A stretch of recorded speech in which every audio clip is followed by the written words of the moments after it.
So may hapon sa tanan nga napud kita sa Light Them With My Word, ang sinimana nga pagpaambit sa kinabuhi sa laiko diha sa ato ang mga kaigsuonan nga naminaw. So atong niaging simana nga ebanghelyo, mao kato ang ebanghelyo nga gitawag nga naay usa ka dato nga wala gyud gamita ang iyang una-una o unsa gyud ang pinaka-importante sa iyang kinabuhi. Unsa gyud ang gibalyo niyang maayo ang atong Ginoo ba ug ang iyang kabtangan mo nang nagbuhat siya og kanana ang dako kayo nga sudlanan sa iyang abot sa iyang umahan para yun siya nga pwede na akong magtulog-tulog, pwede na akong maglipay-lipay kay naay dako na akong abot.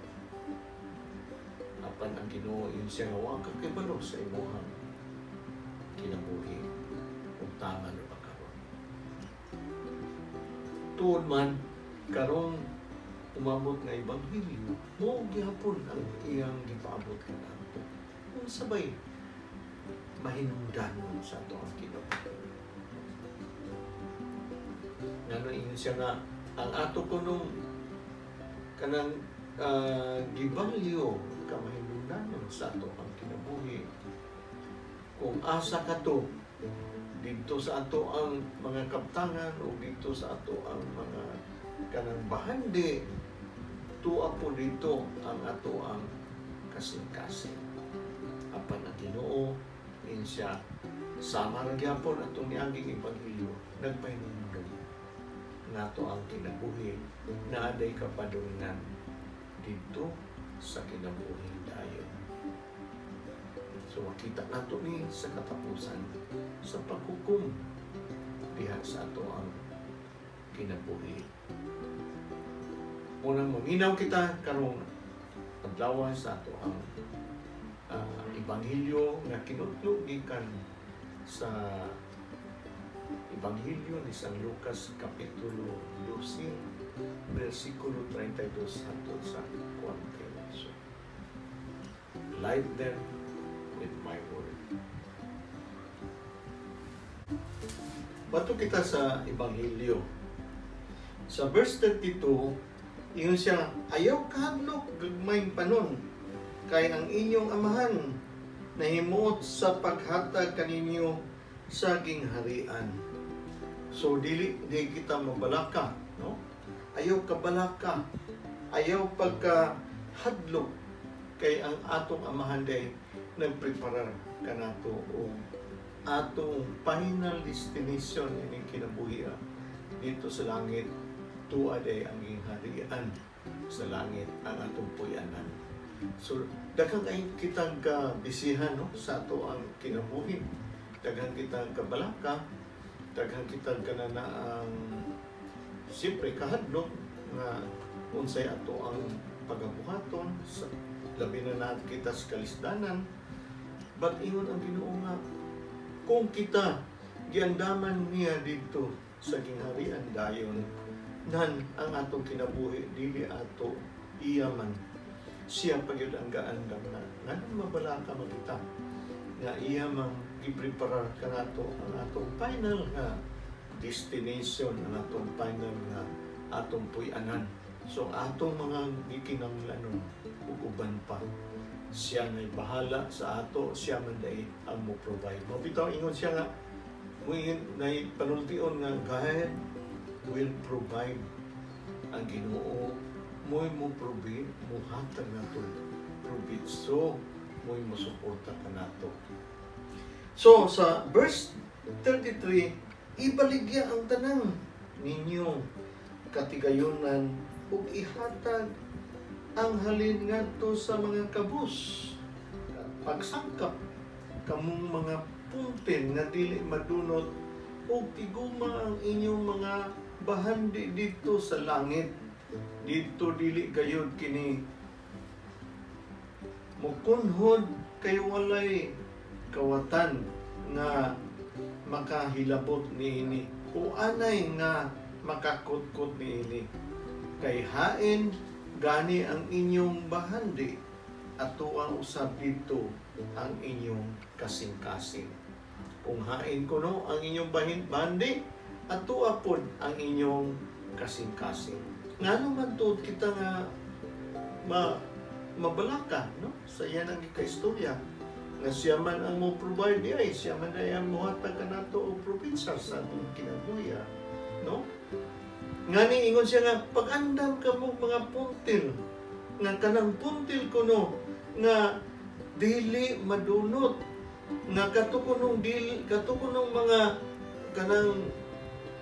kanang bahandi nga atong iprepara nini kinabuhi nga dadon nato dito sa langit nga dili anayon o walay maka kanana ang kutkot nini o walay makakawat nini na kawatan. Unsa man day iyang pasabot ang ato maday andamon ang atong pagka maayo nga pamuyo, maayo nga kinabuhi o maayo nga disposisyon nini kinabuhi ang pagkamaayo na natong tao, maayo nga kasing-kasing, malindo nga kasing-kasing ay ang atong preparado. Kaya yun siya nga, kung asa ang imong kasing-kasing, kung asa nimo gibutang ang imong bahandi, tuwa po dito ang imong kasing-kasing, tuwa ang kasing-kasing nimo dito sa bahandi nga imong gibutang. Kung ang bahandi nimo imong gitaguan sama sa katong hangal nga dato kaniadtong unang ebanghelyo nantua dito imong kasing-kasing nang maparot ka na, bukbukon ka na, kawaton ka na, o labaw sa tanan anayon. In verse 35, yun siya, pag-andam ka mo sa bisan unsay mo dangat, baksig hugot ang inyong mga bisti, o dagputi ang inyong mga suga, sama sa mga sulugoon nga nag-ulat sa pagbalik sa ilang agalon, gikan sa kumbira sa kasal. No? Baksig kuno hugot ang inyong mga bisti, ug ang inyong mga suga dagkuti, no? Sama sa katong kabantay mo sa kato ang parabol sa napulo ka birhen na nagulat sa kanang kaslunon, nagulat kang Hesus na moabot. Kung sa nitabo ang uban wala makaandam sa ilang lana para mulungtan tibuok gabi sa ilang pagulat. Kaya nga naman, wala sila masayon kung kanus ang moabot. Ang ato ang Ginoo, ang kasulunon, no? Ang bridegroom, no? Pareha gyapon sa ato ang kinubuhi. Kutan kuno nato ang ato ang kanana ang mga suga sa ato ang kinabuhi. Mukon na siya ang ato ang pagahimuon kinahanglan ready kita kay wata kay balo kung kanus ang moabot ang ato ang Ginoo. Ang usak sa kanang gikinahanglan nato nga ready kita, andam kita, mao ang ato ang kasing-kasing. Basing pag-abot sa ato ang Ginoo wala talaga kay tuwa ta nag kanana ang naglakaw-lakaw na naglunang diha sa ato mga bisyo, sa ato ang mga dautan nga mga kinabuhi. Muna gikinahanglan nga naa kita andam kanunay ang ato kinabuhi pag-abot ni Kristo, pag-abot sa ato ang Ginoo naa kita, no? Naa kita andam uban sa ato ang pamilya, uban sa ato ang mga ginikanan, uban sa ato ang asawa o uban pa ng mga kanana ang miyembro sa pamilya, labaw sa tanan na kita diha sa ato ang simbahan atong parokya nagaserbisyo ng katabang labi na katong wala makadungog sa maayong balita. Sa diyang moabot na ang manuktok ang agalon, ablihan dayon sa mga sulugoon ang puntahan. Ulahan katong mga sulubuon nga makaplagan sa ilang agalon nga nagtukaw o nag-andam. Sultihan kamo, magbakos siya, palingkuron siya. So, andam kita. Kay kung manuktok ang ato ang Ginoo sa ato ang kinabuhi, nan dili gyud nato mahimo nga dili mabrihan. Kung sa ato abrihan, gawa sa atong kinabuhi, abrihan nato ato ang kasing-kasing.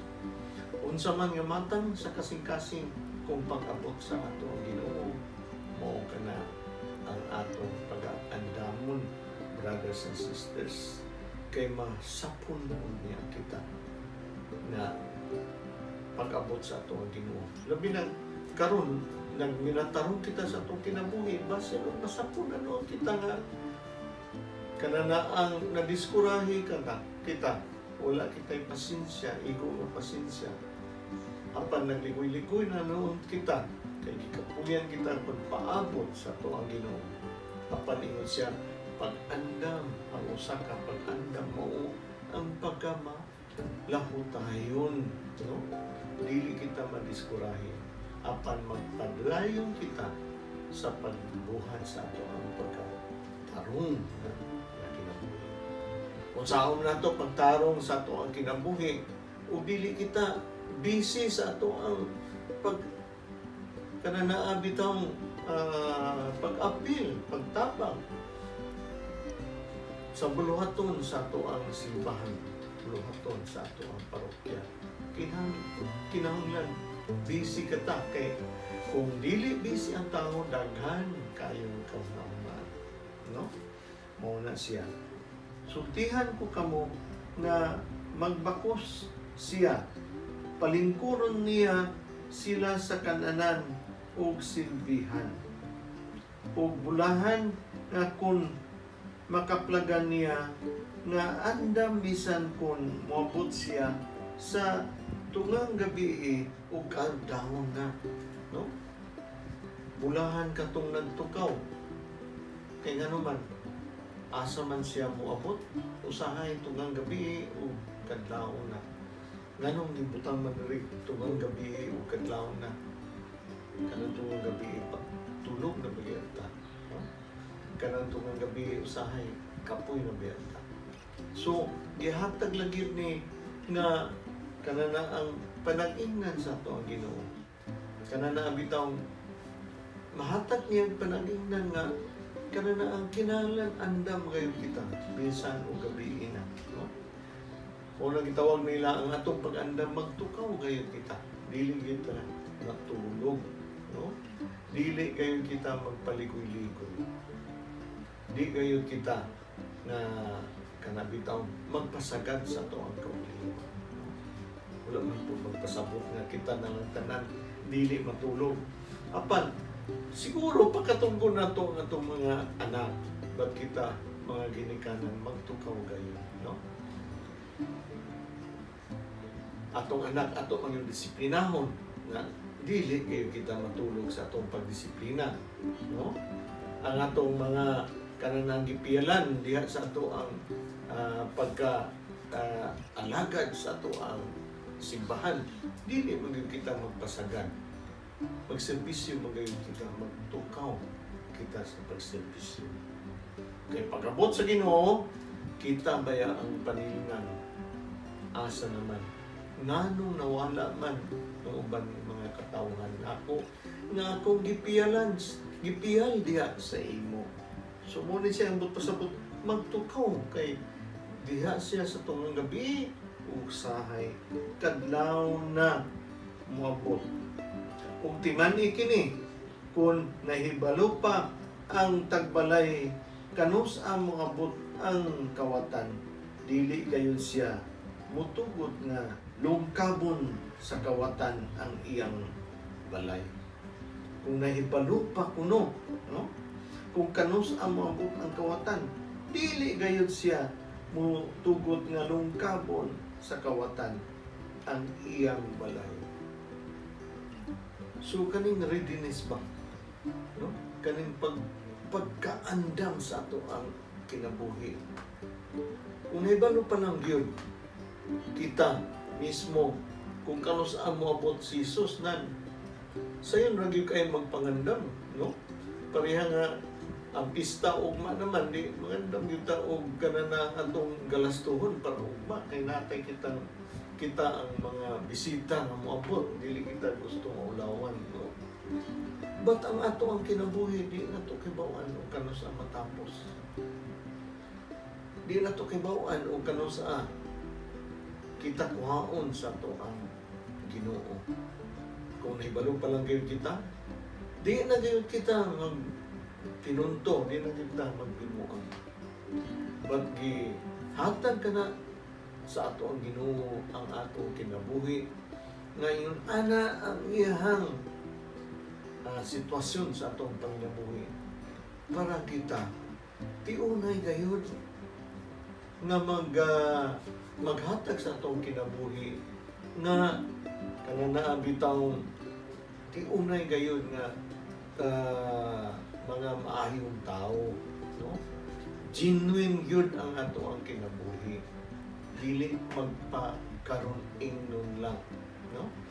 Basin baya wala na to mapuy ang ato ang kinabuhi kay requirement lang sa ato ang simbahan nga mao kani atong buhaton. Ang uban requirement sa ilahang organisasyon nga mao kani inyong buhaton, no? Apan wala diha sa ilahang malaho tayo nga kinabuhi nga bisan wala sila kibalo kanaus amo abot ang Ginoo makanunayon nga ang ilang kinabuhi mapanaminan gayud, no? Genuine gayud mapanaminan sa uban, no? Pareha ba sa ato nga mga lalaki may lang kita og na diha dool sa ato ang asawa, no? Kuan yung takayo, behave yung takayo. Apan usa ka adlaw ana hatagan kita kay gayunan nga moadto dito sa laing lugar nga business trip kita hay patuon kita sa kumpanya dito sa Manila. Wala na diya atong asawa, wala na diya ato ang mga anak na makakita sa ato unsa atong binuhatan. Parehar bagyapon, butan bagyapon kita nga amahan ug pana or pag-abot dito sa laing nga lugar basin o diha na mutukar ang ato ang pagka dautan na tao. Mangita na kita o kanang pahimuslan nga kanang kahigayunan, uy wala ako asawa, wala diha akong anak na makakita, muanto na ko inyong mga kahilayan, no? So brothers and sisters, muna ang gibuhat sa ato ang Ginoo nga dili man nato may bawaan kanus ano ang katapusan sa ato ang Ginoo nang kinahanglan siya og tao nga consistent gayon, consistent sa iyang kinabuhi, no? Kanana ang pareharo gihapon og kinsa ikaw nga naay tawo nga makakita nimo og kinsa ikaw kung ikaw ra usa, labi na kinsa ikaw sa imong kasing-kasing, no? Basin o mayo na ka o naay daghang mga tao pag-abot dito sa wala na yung mga tao, grabe ang imong pamulmol o complain sa imong kinabuhi, complain sa assignment nga gihatag kanimo sa ato ang simbahan, no? Basin o mayo lang ka og na diha ang imong kanang kauban sa serbisyo o trabaho. Apan kung wala na diha, grabe na to nga kamulmol, no? Sa verse 14 siya, pusa kamo usab kinahanglan mangandam kaya ang anak sa tao moabot sa oras nga wala ninyo pabuta. Muna ang ato ang Ginoo ang katapusan sa paghukom sa ato ang kinabuhi moabot gayon nga dili nato gani nga lauman nga moabot nga na kaya oras ug takna iya na gyud sa Ginoo mo nang gitaghana sa ato sa Ginoo nga ang atong kinabuhi kinahanglan consistent kayo. Muna usa ka butang, brothers and sisters, na ako ang napamalandungan na kinahanglan kayo sa ato ang kinabuhi para malago tayo kita. Atong kanang tinuon diha sa ato ang kasing-kaso, ato ang binuhatan. Kung sa mga yun ato ang gipili yung kinabuhi. Tinuon ba yun gipili nimo nga ang ato ang pagpanginabuhi? Mao gayon ang gi-offer sa ato ang Ginoo, mao ang kinaharian sa langit. Mao ang kanana ang kinabuhing dayon na iyang gi-offer sa verse 32. Ayaw ka mo kadlo, kay mao kani ang akong gi-offer sa inyo, mao kani ang gitagana kanimo.